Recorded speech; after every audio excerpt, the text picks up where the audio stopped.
Buenas noches, nuevamente con ustedes en nuestro programa El compromiso del laico. Vuelvo a agradecer los llamados y los correos que me enviaron alentándome por mi recuperación, por mi salud. Y sobre todo agradezco las oraciones. Hoy tenemos un programa muy particular.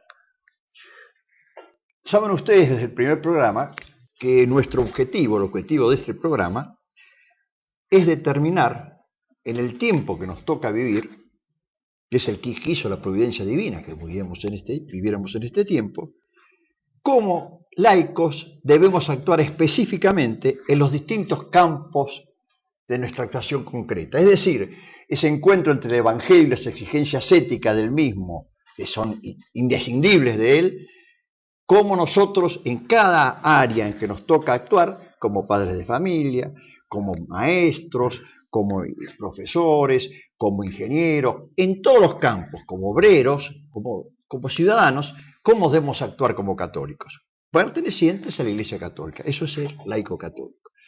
Acabo de citar un campo, como maestros y profesores. Sin lugar a dudas, el campo de la educación es uno de los campos vitales para comprender el grado de una civilización y el alcance de una cultura. Este mundo occidental que fue informado en el sentido propio de la palabra por el pensamiento occidental cristiano, por el pensamiento católico, ha dejado de ser católico. Existen islotes de catolicismo, no existe más el concepto de cristiandad. Eso es una realidad. Y uno de los aspectos claros para comprender esta gravísima situación es la situación, valga la redundancia, de el campo, el ámbito de lo educativo. Nuestra responsabilidad como informadores o formadores de opinión pública, ese ente etéreo que se llama opinión pública, es la defensa de la verdad. Formar críticamente a ustedes los receptores de nuestro mensaje, que no es más que la repetición del más auténtico magisterio de la Iglesia. Esta proposición que hacemos involucra necesariamente comprender la crisis que estamos viviendo en el campo educativo. Hoy tengo para ello, como siempre digo, otro invitado de lujo, mi amigo Antonio Caponeto. ¿Cómo te va, Antonio? Un gusto estar contigo. Bien, Hugo, gracias. Te agradezco que vengas. Gracias a vos. Es conocido, pero voy a reiterar algunas de las cositas que los perfilan.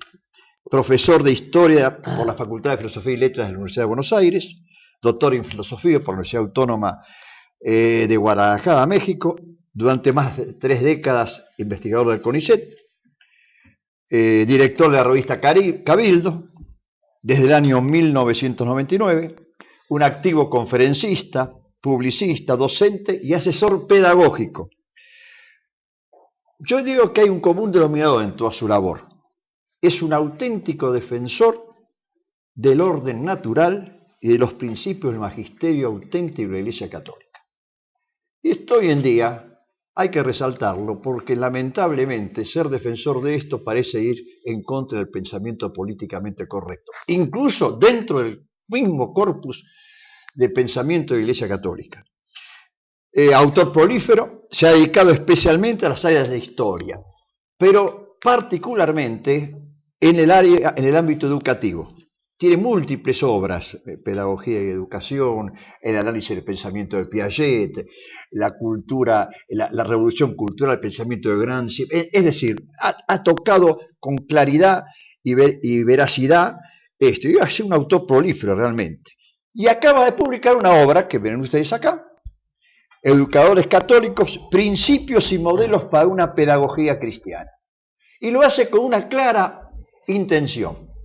¿Cuál es? Ayudar a nosotros, docentes católicos, a enfrentar esta grave crisis.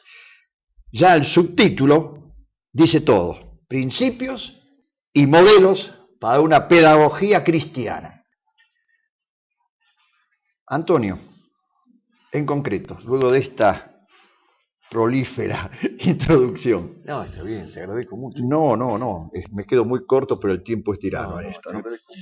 Antonito, sin duda alguna, para comprender la situación de la crisis educativa actual, creo que es necesario analizar las causas que la han llevado y además procurar las soluciones. Como católicos y como pedagogos católicos, existe un valiosísimo patrimonio pedagógico educativo que no puede soslayarse y que sin embargo es soslayado, inclusive dentro del mismo campo docente de los católicos argentinos y la Nación Argentina. Sintéticamente, Antonio, para comenzar este gravísimo tema, decime un bosquejo de las causas que han llevado a esta situación y a ver por qué esta claudicación de los docentes católicos. La educación no se explica sin ciertos pilares fundamentales. Por ejemplo, la noción de escuela, la de cultura, la de palabra, la de inteligencia, la de maestro, por mencionar algunas. Cada uno de estos pilares sustantivos y esenciales de la educación han sido y son pervertidos, desontologizados, desnaturalizados y tergiversados. A mi entender, aquí está la causa principal de por qué la educación ha perdido, como decía Castellani, su forma, en el sentido aristotélico de la expresión. Ha perdido su naturaleza, ha perdido su identidad, ha perdido su sustancia. Se podría poner algún ejemplo para que esto no quedara tan abstracto. Decíamos que entre esos pilares aparece la noción de escuela. La escuela etimológicamente y semánticamente significa ocio contemplativo. Es decir, la escuela es el sitio del ocio contemplativo. Es el lugar en donde la inteligencia le da preeminencia a la contemplación de la verdad, al descubrimiento de la verdad. Y en términos cristianos, ese ocio contemplativo no puede sino llevar al descubrimiento y a la delectación consiguiente de Jesucristo. Allí donde dos o más estén reunidos en mi nombre, así estaré yo con vosotros. Ese debería ser el perfil sustancial de la escuela. El lugar del ocio contemplativo, de la preeminencia de la vida ociosa contemplativa, y en términos cristianos, el lugar en donde se da el encuentro con Cristo, el descubrimiento de Cristo. ¿Pero qué es la escuela hoy en día? Pero claro, la pregunta se anticipa a la respuesta, porque es una pregunta retórica que incluye la respuesta. Entonces, hoy, ¿es la escuela acaso el lugar de la preeminencia de la vida contemplativa? ¿La escuela católica es el lugar del encuentro del alma con la divinidad de nuestro Señor? No, lamentablemente no. Entonces, cualquiera sea el pilar del acto educativo que uno analice, el resultado es siempre el mismo. Ese pilar está destruido, desvertebrado y derrumbado. La escuela convertida en una amalgama de talleres, de producciones, de fabricaciones y sobre todo en un sitio en donde el activismo ideologizante es lo que toma el timón y lo que confunde y lleva a las almas al error, al engaño, a la postración y a la mentira. Los maestros y los profesores son ahora trabajadores de la educación. Trabajadores de la educación, trabajadores de la tilla, pero esto no es casual, es el sueño de Marx. Claro. Carlos Marx decía que todo trabajo humano es trabajo igual y que había que sustituir en materia escolar la relación maestro-discípulo por la relación de producción. Y eso es lo que se ha logrado. Se ha logrado dotar al maestro de una forma mentis proletaria. Entonces, el maestro es un proletario más que puede encabezar su piquete, hacer su propia huelga o exigir reclamos perentorios, extorsionando para eso el funcionamiento mismo de la vocación y de la misión docente. Entonces, cada uno de los pilares del acto educativo está desnaturalizado. No existe más escuela la es un comunidad ejemplo. educativa. Tanto hablan de Sí. comunidad educativa y la han destrozado de raíz. La relación, ese ayuntamiento de maestros y profesores para la búsqueda de la verdad, desapareció. ¿Por qué? Porque Sí, todo es relativo. sí, se podría tal vez incorporar un matiz sobre la base de lo que has dicho, y es que la comunidad existe, lo que no existe es el fin propio de esa comunidad, que es justamente la búsqueda de la verdad, Claro. jerárquicamente encaminada a través de la vinculación entre maestros y discípulos. No, la verdad se construye Claro. en el grupo. Bueno, el constructivismo es justamente otra de las explicaciones causales de esta crisis, porque detrás de esa desnaturalización de lo que es la escuela, de lo que debería ser la escuela, de lo que debería ser el maestro, las palabras, la inteligencia, etcétera, está el factor ideológico dominante, y en este caso uno de esos factores ideológicos dominantes es el constructivismo. Entonces, si ahora no se trata de descubrir la verdad tal cual es, si no se trata de descubrir la realidad tal cual es, sino de construirla a piacere, subjetivamente, arbitrariamente, capciosamente, luego el resultado no puede ser otro más que un relativismo dominante y apabullante que todo Muy lo bien, Antonio. diluye. Perfecto, Todo lo tu diluye. síntesis perfecta y es Bueno, no, irrebatible. Pero ¿por qué esto ha penetrado en los colegios católicos? ¿Por qué esto ha tenido expansión en los colegios católicos? ¿Por qué se han asimilado a un proyecto oficial que es radicalmente, tenemos que decirlo con todas letras, anticatólico, anticristiano y adversario del orden natural? ¿Por qué esta claudicación? ¿O es complicidad? ambas cosas. Por un lado hay un colapso de la inteligencia. La inteligencia del docente católico promedio está obnubilada y vaciada de sentido. La verdad no se enseña en los establecimientos formativos católicos. La gran ausente es la verdad. O parafraseando a Peguín cuando él decía la filosofía no va a las clases de filosofía, el evangelio no va a las clases de catequesis, la doctrina católica no va a las parroquias y así sucesivamente. Entonces, por un lado hay una apostasía, hay un proceso de abdicación, de claudicación de la inteligencia, pero por otro lado Un la católico, palabra, perdóname, un católico tiene que evangelizar desde la cátedra. claro, claro, sí, pero digamos, redondeando un poco tu propia Sí, idea, no, es una buena idea la que decías antes, porque hay una apostasía, hay una abdicación, pero usaste la palabra complicidad, y yo creo que esa palabra es tristemente clave. Hay una complicidad, es decir, el católico se ha vuelto cómplice del mundo, cómplice del enemigo que debería combatir. Entonces el católico se ha vuelto tibio, se ha vuelto gris, se ha vuelto pusilánime, y en esa situación mental y moral entra en connivencia con el enemigo y en un maridaje espurio con él, y bueno, el resultado está a la vista. muy bien, No Antonio. hay resistencia, no hay. Vamos a una segunda parte. Sí, como quieras, sí, sí. Otro elemento, ¿no? Otro elemento. Vos dejaste muy bien la situación y sobre todo me interesa porque esto tiene que llegar al docente católico. Los docentes católicos tienen que darse cuenta de esto y que pese a los programas que se pretendan imponer, a las planificaciones, tiene que ejercer la cátedra con una autarquía, un juego, un testimonio por la verdad, que es inclaudicable. No podés claudicar, un docente no puede claudicar a ser docente, ¿no es cierto? Es una cuestión de... Bueno, las virtudes. Estos docentes católicos, las virtudes, saben que son esenciales el hábito al logro vamos a hablar en términos modernos, del proceso educativo. Bueno, uno de los remedios fundamentales que cabría aplicar y con urgencia, perentoriamente, para acabar con esta crisis, o por lo menos para paliar la crisis, uno de los remedios sería el ejercicio y el cultivo de las virtudes.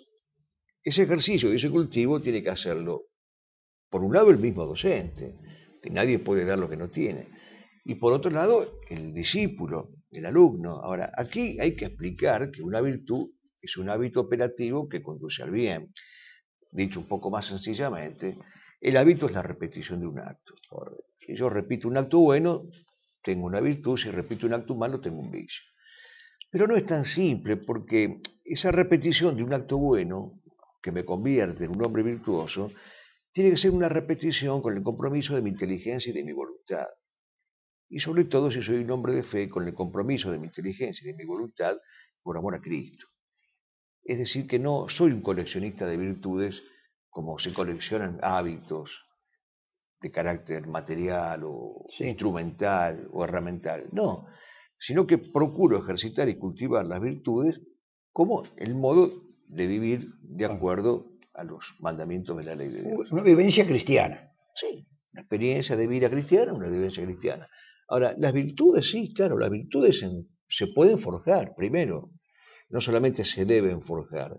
Lo que debe saber el docente, que esto es lo que habitualmente no se les dice, lo que debe saber el docente que el mundo de su actividad en el aula, lejos de estar restringido a la formación de destrezas o de habilidades o adquisición de conocimientos, que es lo que permanentemente se repite en la planificación, lo que el docente debe saber es que además de eso, cuya licitud nadie niega, tiene que dedicarse a formar hábitos virtuosos. Y la formación de hábitos virtuosos es posible, no es una quimera, no es una utopía. Sí. En realidad, lo quimérico y lo utópico es lo que propone el Ministerio Nacional de Educación en sus sucesivas etapas. Pero lo posible es forjar una virtud, un hábito operativo que me conduzca al bien. Eso es lo posible. Una rápida enumeración de las virtudes claves. Prudencia, justicia, fortaleza y templanza. Las Correcto. 4 cardinales. Hay que recordarlas. Sí, porque claro. Hay una especie de nominalismo que las ha vaciado de ser prudente, ahora es una cosa de estar de acuerdo con el pensamiento políticamente correcto. Ser justo es estar con la distribución y el clientismo. Ser templado es no mamarse demasiado. Y así podemos seguir hablando. Lamentablemente es esto. Bueno, vamos a, Antonio, bien la cita. Vamos a hacer, nos detenemos un segundo y pasamos luego al segundo bloque a continuar con esto. Muy bien.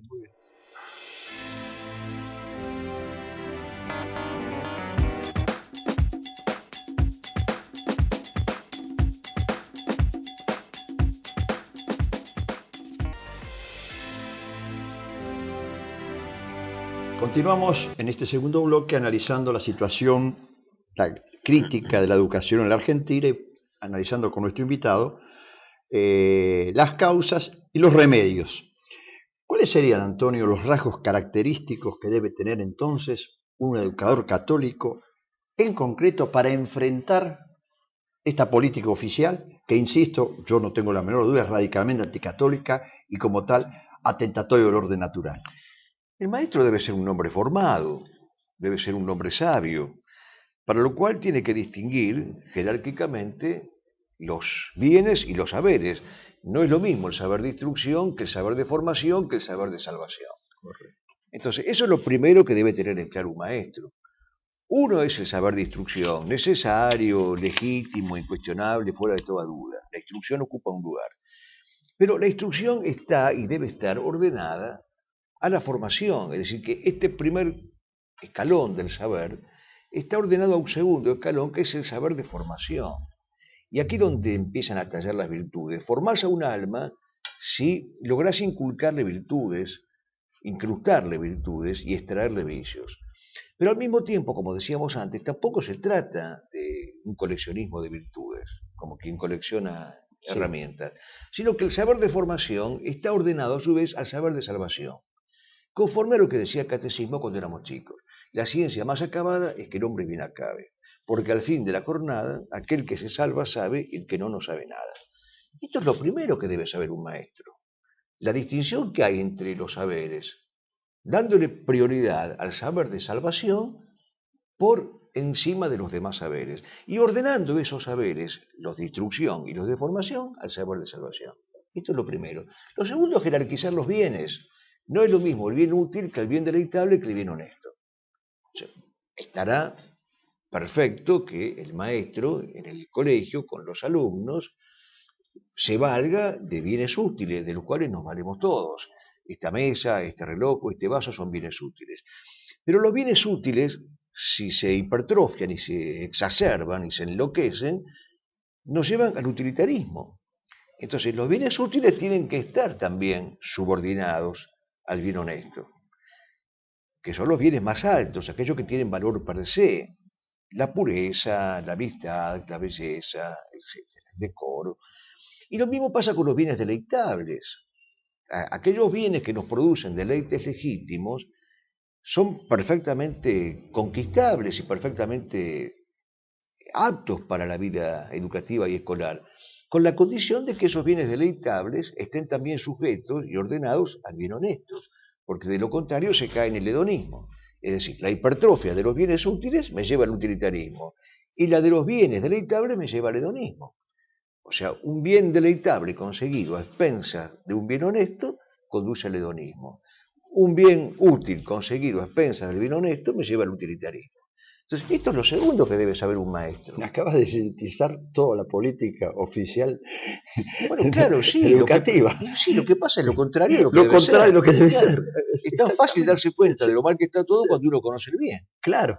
Uno conoce el bien, sabe que lo que está dándose actualmente es hablan de un pragmatismo utilitario y los resultados están a la vista, porque se ha destruido la misión educativa, la esencia de la educación, se ha destruido. Docentes que se consideran trabajadores de educación, alumnos que dicen que los temas tienen que surgir espontáneamente y el docente desaparecer en un rinconcito y esperar que surja. Alumnos que quieren co-gobernar la educación y establecer los planes de estudio. Es decir, es una subversión, mirá qué palabra totalmente fuera de tono, una subversión absoluta del orden natural, no hablo del orden cristiano, hablo del orden natural, obviamente es el orden cristiano, pero es una subversión absoluta. Vos fijate lo que el Colegio Nacional de Buenos Aires, lo que ha pasado en el Colegio Nacional de Buenos Aires, lo que ha pasado desde que tenemos esta bendita, creo que merecida democracia de su apertura hasta la fecha. Cada vez el proyecto gramsciano, claramente gramsciano, de destrucción de la sustitución de una cultura se está logrando, y en el campo educativo no es casualidad, sino causalidad, que los principales puestos culturales se mantienen en la misma línea gramsciana desde la apertura democrática de Raúl Ricardo Alfonsín, Dios lo tenga donde merece, hasta la fecha en manos gramscianas, en manos de enemigas, en manos radicalmente anticatólicas, radicalmente enemigas del orden natural, no es casualidad. Todo esto, Antonio, nos debe llevar a una conclusión. Ponernos en el lugar del docente católico, concreto, de Juan Pérez, el maestro católico, de Elisa Gálvez, la maestra católica, de Jorge Andrés Irigoyen, el profesor secundario, y del docente universitario católico. ¿Cómo enfrentar esto de una manera que realmente sea constructiva en la destrucción de este constructivismo que estamos viviendo? Bueno, el maestro concreto de carne y hueso no va a poder hacer nada si no está formado, porque nadie puede dar lo que no tiene. Correcto. Entonces, lo primero que hay que hacer es formarse, acudiendo a los maestros, a los pocos maestros que todavía quedan y a los muchos maestros que se han ido, pero que nos han dejado un legado y un patrimonio imborrable. Entonces, mi primera apelación a ese maestro concreto de carne y hueso es decirle, vea, mi amigo, fórmese. Fórmese, hay medios para que usted reciba una buena y una adecuada formación. No se conforme con ser nada más que un experto de acuerdo con los requisitos que le propone la UNESCO o la UNICEF, porque no necesitamos expertos, necesitamos hombres sabios. Y el hombre sabio, como decía San Bernardo de Claraval, es aquel al que todas las cosas saben, saborean como verdaderamente son.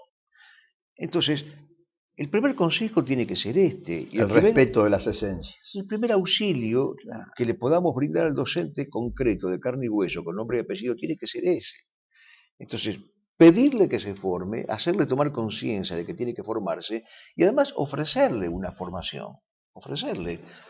Para lo cual, vuelvo a repetir, existe todo un legado y todo un patrimonio riquísimo que nos antecede y que nos excede y que está disponible, está esperando, está guardando para ser consultado y para ser tenido en cuenta. Vos has realizado una gran labor a esa Bueno, yo hago lo que puedo, pero es muy constructivo lo tuyo y muy realista y enfrenta es un verdadero testimonio. En el otro bloque vamos a analizar precisamente este patrimonio con estos 4 sacerdotes docentes, cómo vamos a analizarlo. Quería redondear este segundo bloque, que me des una idea que me da rondando la cabeza. Los institutos de formación de docentes católicos en la Argentina, ¿existen como tales o son meras expresiones nominativas? Existen, pero hay un proceso de vaciamiento intelectual, moral y hasta diría yo estético, porque también en ellos campea libremente la promiscuidad y el libertinaje. Yo recuerdo cuando mi hija estudiaba psicopedagogía en el CONSUDEC, que tenía la costumbre de revisar, como hice toda mi vida, los papeles, los cuadernos, las carpetas, y de hacerlo públicamente, no clandestinamente. Es decir, buscar los contenidos de aquello que le enseñaban para ver si podía auxiliar en algo. Y bueno, un día me exasperé y lo pongo como ejemplo anecdótico porque fue el punto culminante. Me exasperé y dije, diciéndoselo a ella, es posible que ni siquiera por una cuestión estadística alguna vez te den un libro católico. aunque más no sea por azar, por error. Sí, por equivocación. Porque todo, absolutamente todo lo que le daban a leer, todo era enemigo del orden católico, En el el Consudei, Consejo Superior de de Educación Católica, del Entonces, cual fui profesor y después dejé de sí, ser. bueno, todos tuvimos nuestros intentos de ser testigos en distintos lugares donde Sí, Dios nos plantó. sí. Dios te plantó en una serie de sitios y ahí diste testimonio oportuna e inoportunamente de la verdad. Pero esto es una anécdota familiar a propósito de lo que vos me comentás. Ni siquiera por un error estadístico, ni siquiera por una cuestión de fatalismo o de determinismo numérico, había un solo libro bueno. O de estrategia gramsciana. Poné algo Toda la al lado, carrera. poné algo, aunque sea, poné Aristóteles, aunque sea. No, los clásicos no aparecen nunca. No Por eso, solamente eso, los documentos de la iglesia. tampoco. Los documentos, riquísimos documentos del magisterio auténtico no aparecen. Además se adopta. Yo recuerdo, tengo una anécdota particular. En una provincia, un colegio católico me dicen, doctor, quisiéramos que hablara algo de Piaget. Usted, mire, tengo el libro de Antonio Capone y de Alberto Caturelli. Sí, bueno. Tengo dos elementos, no lo conocen. No tienen la menor idea. Lo mandé a buscarlo. Yo no soy experto en esto, le digo, pero nutrido y veo y aparte se hace evidente. Me dice, no, ahora le hago una pregunta. Le obligan, no, el ministerio nos ha sugerido dar, o sea que aceptan una sugerencia, ni una imposición, una sugerencia y entran. Esto ya o es estulticia o es complicidad. Sí, las dos cosas, Sí, Yo recuerdo cuando saqué el libro Lenguaje y Educación, sí, que era una crítica al constructivismo, principalmente de raigambre piagetiana, sí. muchas buenísimas y santas maestras católicas me hacían un planteo similar. Me decían, está bien, estamos de acuerdo en que Piaget debe ser criticado y que no hay que darlo, pero con desesperación me decían, entonces, ¿con qué lo reemplazamos? Y ahí es donde ellas, sin darse cuenta, El habían vaciamiento caído en la trampa. que habían caído en la Porque el trampa. planteo era exactamente al revés. Claro. O sea, era decirle, señorita, ¿no se da cuenta usted que la verdad es la que ha sido sustituida y reemplazada por la mentira? Lo que usted tiene que hacer es volver a la verdad que le robaron, que le escamotearon, dándole este tipo de personajes. Muy bien, Antonio, muy bien. Ven ustedes que evidentemente estamos ante alguien quien conoce el tema y sobre todo quien lo sufre el tema, como yo también lo sufro, como quien lo sufre. 28 años de docente en la Universidad Católica Santa María de los Buenos Aires, Pontificia. Mi capo máximo es era el Santo Padre, es el Santo Padre. Bueno, 28 años de sufrimiento, de alegrías, pero también de mucho sufrimiento respecto a este vaciamiento real. Esta claudicación que es incomprensible. En el tercer bloque vamos a entrar de lleno a analizar los paradigmas que muy bien nuestro invitado ha sabido en una obra magnífica que de ya le recomiendo, que es ineludible su lectura, su meditación y aprendizaje, porque los va a guiar hacia verdaderos docentes, maestros y argentinos, sacerdotes argentinos, que han sido paradigmas, arquetipos auténticos de educación. Enseguida seguimos.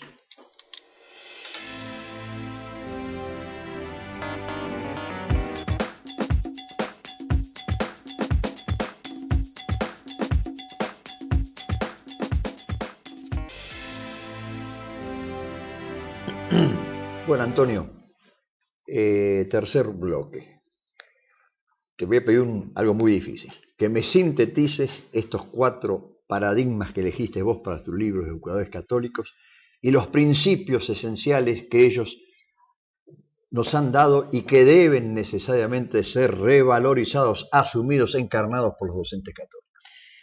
Los 4 modelos que yo he elegido son los siguientes: el padre Petit de Murat, el padre García Vieira, el padre Alfredo Sáenz y el padre Castellani. Podríamos de cada uno de ellos decir lo sustancial, sin mengua de que después, si hay tiempo, conversáramos un poco más. Pero en el caso del padre Petit de Murat, yo creo que hay una frase que sintetiza su pensamiento pedagógico y que la he usado como epígrafe, y que es la siguiente: educar es esculpir al santo en el niño.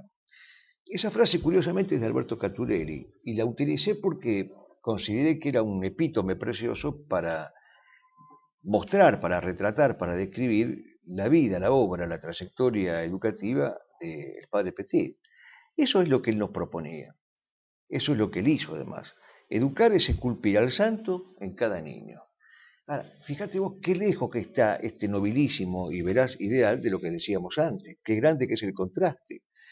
Cómo un maestro que no tiene formación, que no es sabio, que no es testigo, cómo un maestro que está mediatizado por la lucha sindical y gremial, que está proletarizado, cómo un maestro que se ha convertido nada más que en el mejor de los casos en un experto, cómo va a esculpir el santo en cada niño. No puede justamente porque no está formado. Entonces, ¿qué es lo que nos enseña el padre Petit? Que este es y debe ser el objetivo irrenunciable de todo maestro católico. Ahora, lo interesante es que cuando Petit habla del maestro católico, no lo reduce solamente al que escolarmente educa, sino que va más allá o más acá, según se mire, y empieza por hablar de la misión educadora que tienen los padres. Claro. Entonces, Fray Petit hace el elogio y la alabanza de la crianza cristiana. La crianza cristiana colocada como paradigma de la educación. Y en varios pasajes preciosos de la obra de Fray Petit aparecen aquellos rasgos característicos que debe tener toda crianza, paterna, materna, hogareña, para ser paradigma del acto educativo. Por ejemplo, no hay crianza sin ejemplo. Correcto. No hay crianza sin consejo. No hay crianza sin educación de la palabra, sin educación de los sentidos, sin educación del buen gusto, sin educación del sentido común. Entonces, el padre Petit nos deja un legado en tal sentido no solo formidable desde el punto de vista teórico, sino en cuanto a la aplicabilidad. Correcto. Cualquier padre con sentido común puede criar rectamente a sus hijos. Más aún, la misión educadora de la familia, el padre es el primer educador y la primera gran claudicación que hacen los padres, la modernidad ha llevado a que el Estado sustituya a ese. Y esa sustitución es perversa, es totalitaria y perversa, por más que venga con todas las vestiduras democráticas, es absolutamente perversa. Es esculpir el santo en el niño, esculpir el santo en el niño. Sí, yo creo que esa expresión de Caturelli, que si Dios quiere va a ser objeto del segundo volumen de esta obra, va a ser uno de los autores que voy a intentar exhibir con todo el cariño y el respeto que le tengo a él. Pero yo creo que esta frase de Caturelli sintetiza bellamente el ideario pedagógico de Fray Petit. Y el otro punto en el que Fray Petit ha hecho mucho hincapié es en la belleza, el factor educativo de la belleza, generalmente descuidado. Es decir, el pulcrum como trascendental del ser, no Correcto. Solamente el bien y la verdad, sino la belleza. Entonces, la modernidad, precisamente, lo grotesco, lo morboso, lo feo, la fealdad, se exalta. Yo pienso nomás en los elementos cambalaches que tenemos dando vueltas. La Minujín todavía sigue dando vueltas en el escenario cultural argentino. Otro día la vi en televisión, yo creí que no estaba en el país, la vi en televisión, no podía creerla. Lo único que conserva de aquella época es el pelo rubio. Bueno, realmente, bueno. Arquetípico. Petit de Murat, esa esencialidad y esa primitez que debe tener, privilegio debe tener la familia. Y no esa tendencia de los padres que lo llevan a depositar al chico en la escuela y desligarse, la teoría del paquete y desligarse, y más aún la quiebra del orden jerárquico. Sí, los padres son los primeros titulares de la educación de sus hijos y son titulares irrenunciables e impostergables.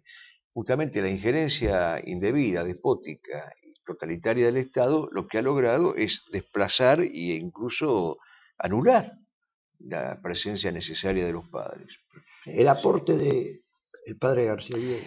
En el caso del padre García Vieira, yo creo que lo más importante en él es resaltar que la educación es una obra de misericordia, algo que también se había enseñado en el catecismo, las obras de misericordia, enseñar al que no sabe.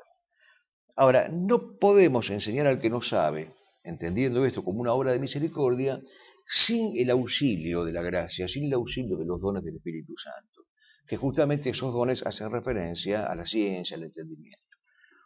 Y esto es muy importante. Yo recuerdo cuando Juan Pablo II fue a Polonia por primera vez, que lo hicieron hablar delante de un grupo de intelectuales polacos.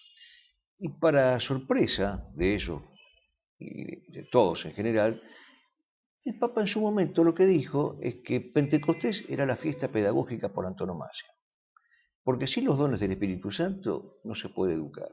No se puede educar sin la ciencia, sin la sabiduría, sin el consejo. Y sin esos dones del Espíritu Santo, la misericordia ya deja de ser una obra de caridad para convertirse en pura filantropía y en pura solidaridad social. Entonces, el padre García Vieira lo que ha hecho es mostrarnos este camino, el camino de la educación como una obra de misericordia. Y también el otro aporte del padre García Vieira es insistir en que la educación es un débito de justicia. Nosotros no podemos entregarle al educando, sea nuestro hijo o el escolar que nos toca como profesores, cualquier cosa. No, le tenemos que entregar aquello que es concorde con su naturaleza humana. Si le entregamos algo que es discorde respecto de su naturaleza humana, en vez de educarlo, lo estamos deformando, es más, lo estamos degenerando. Y esto explica lo que vos decías antes de lo sucedido con los alumnos en el Nacional de Buenos Aires. Correcto. Es una fábrica de degeneración y es una fábrica de degenerados en serie. Entonces, ¿qué otra cosa pueden hacer sino lo que han hecho? Entonces, el padre García Vieira explica perfectamente que no hay educación si no hay débito de justicia. ¿Cuándo se salda el débito de justicia? Cuando se le entrega a cada quien lo que cada quien necesita según su naturaleza. Entonces, a la criatura hay que entregarle aquello que la ennoblezca en tanto criatura hecha a imagen y a semejanza del Creador. Todo lo que le otorguemos a la criatura y que lo aleje de su condición criatural, lo pervierte y lo degenera. Eso se ve claramente en el campo de la educación sexual, que con toda perversidad se busca destruir adelantar etapas y quebrar la naturaleza, ¿no es cierto? Sí, es que no es educación sexual. No es educación sexual. Es un amaestramiento genital, es un amaestramiento hormonal. Es degeneración. Sí, el nombre correcto es degeneración. Es degeneración, no hay vuelta a quedar. Sí, tal como están planteadas hoy las cosas en la materia y tal como se presentan los contenidos, el único nombre que merece esto es degeneración. Sí, yo no tengo la menor duda y concuerdo con tu apreciación. En cuanto al padre Sáenz, el padre Alfredo yo Sáenz, creo que una buena síntesis se podría encontrar en uno de sus opúsculos más difundidos, que se llama Evangelizar desde la cátedra. Correcto. El padre lo que ha hecho es mostrar que cada asignatura, cada materia, tiene su posibilidad y su riquísima potencialidad evangelizadora. Y esto me permito resaltarlo porque resuelve de algún modo esa urgencia que vos tenías antes respecto del fulanito y del menganito que está en el aula. Bueno, ese fulanito y ese menganito que está en el aula no puede cambiar la política educativa, no puede, tampoco podemos nosotros, pero dicta una materia. No Correcto. Es lo mismo que la dicte bien que la dicte mal. Correcto. Y el padre Sáenz lo que le ha dicho es, ¿qué materia dicta usted, señor? Química. Bueno, usted sabe que la puede dictar bien, claro, y que puede utilizarla como ocasión de evangelización. Claro. Bueno, esto es algo elemental, pero lamentablemente, como decía Tomás Casares, hoy lo que falta es la elementalidad. Estamos llenos de artificios y de rodeos y de destruye el sentido común. Se destruye el sentido común. Entonces, la recuperación de lo elemental hoy es imprescindible y además es urgente. No, es evangelizar desde la cátedra, algo que me ha servido tanto en mi vida. A todos nos ha servido, y yo le agradezco mucho al padre Sáenz. Además, el padre lo que ha hecho es presentar arquetipos también concretos. No solamente decirle a los docentes, cualquiera sea la materia que usted dicte, la puede utilizar como ocasión de evangelización, sino que le ha dicho a los docentes, ustedes tienen modelos y paradigmas en los cuales sentirse retratados. Y yo destaco dos principalmente del conjunto de paradigmas a los cuales el padre Sáenz le ha dedicado mucho tiempo, que son Monseñor Canobay y Anacleto González Flores. Anacleto es mártir cristero, muere mártir y tiene una vida extraordinaria. Maestro. Un gran maestro, por cierto. Maestro con la palabra, con la conducta y con la sangre, sí, señor. Que es lo que se lee en la lápida sí, de su tumba. Y en el caso de Monseñor Canobay, que es prácticamente desconocido para nosotros, pero al cual el padre Sáenz le ha dedicado un libro, lo importante es el esfuerzo que Monseñor Canobay hizo siendo un diplomático de carrera, por llegar a la juventud con un lenguaje que fuera al mismo tiempo claro pero bello. Y otra vez sin querer volvemos al tema del pulcro, de la educación por la belleza que decía el padre Petit de Moulin. Bueno, por último tenemos al padre Castellani. Mi debilidad. Claro, si vos lo conocés muy bien. Y bueno, yo creo que en el caso de Castellani, el gran aporte que él ha hecho, posiblemente por vía de su genio y de su talento humorístico, es probar que en materia educativa lo más importante es la sapiencialidad y no la erudición. Hay un poema que él inventó, y si yo tuviera un hijo, le daría un buen caballo. Sí. Para huir de las escuelas, los pedantes, los diarios, no le enseñaría a leer, mucho menos a escribir, lo mandaría a las estancias a soñar el porvenir y a aprender la única forma digna nuestra de morir. Y el padre tenía un profesor al que quiso mucho, el padre Parola, que fue, según dice Castellani, que le suscitó su vocación religiosa. Y a mí me interesó saber cómo un hombre como Castellani, nada más y nada menos, de tamaña talla, de tamaña magnitud, cómo sentía admiración por el padre Parola, el santo varón, pero ignoto, desconocido. Y bueno, el padre dice en un momento que Parola trasuntaba estado de gracia. Entonces, claro, qué importante que es esto. Muchas veces hemos tratado de definir quién es el mejor alumno, a quién se podría llamar el mejor alumno. Y uno podría decir, bueno, el mejor alumno es el que vive la clase como propia. ¿Y quién es el mejor profesor? ¿Quién es el mejor maestro para un alumno cristianamente sensible? Aquel que el alumno descubre en estado de gracia. La importancia que tiene para un docente la vida sacramental y la importancia que puede tener para la sensibilidad de un niño o de un adolescente, como era entonces el jovencísimo padre Castellani, ver que un maestro llega a dar clase en estado de gracia. Eso vale mucho más que cualquier otro dominio erudito. Además de la bellísimo, y vos has captado plenamente, has aprendido plenamente la esencialidad del pensamiento del padre Castellani. Y además su crítica, su ironía y su descripción de la educación argentina, que tiene tanta actualidad. Claro, sí. Inclusive, Antonio pronosticó lo que nos iba a pasar. Cuando él habla de la universidad, lo que iba a pasar en la universidad, pronosticó lo que estamos viviendo. Les dije que tenía un invitado de lujo y que íbamos a tratar un tema. Vamos a cerrar nuestro programa de hoy. Yo siempre cierro, Antonio, con un pensamiento de Castellani. Pero hoy, con tu permiso, voy a citar tu libro. Salimos perdiendo. No, voy a citar tu libro. Citar a Castellani e irnos en paz. Concluye nuestro invitado su obra Educadores Católicos, Principios y Modelos para una Pedagogía Cristiana. Para el padre Castellani, buen maestro es aquel que inculca la práctica de las obras de misericordia y el oficio de poeta, al tiempo que es capaz de una conducta íntegra, que aúne la piedad con la pureza, la integridad con la sabiduría, las virtudes puestas en práctica y el método científico convertido en hábito. Buen maestro es el que vive en estado de gracia, y el mejor alumno será aquel que pueda percibirlo y valorarlo. Termina nuestro invitado, capital lección para retener en la memoria. Y termina así: bienaventurado padre Castellani, lo hago mío, Nos gusta cada tanto imaginárnoslo en el cielo, siempre despierto y alegre, ya sin insomnio, rodeado de sus maestros y de sus discípulos, con su rara sotana, su cinto y su boina, escribiendo versos en las paredes invisibles y etéreas, gastando bromas y enojos con los ángeles y gozando del mayor privilegio, ver cara a cara al Divino Maestro. Se nos conceda la gracia de reunirnos con él algún día en el aula magna del paraíso.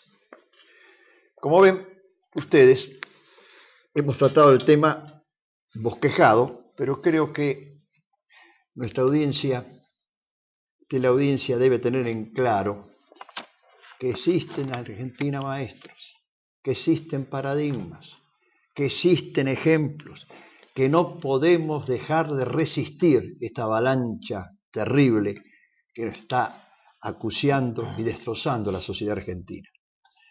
Nuestro compromiso de laicos, siempre quiero recalcarlo, es encuadrado en el más estricto cumplimiento y adhesión al más auténtico magisterio de la Iglesia, que no es cualquier magisterio, el magisterio auténtico de la Iglesia. El viernes próximo con otro invitado y con la anuencia de ustedes, les reitero, háganme llegar las críticas, que siempre sean constructivas o destructivas, siempre son bien recibidas. Nos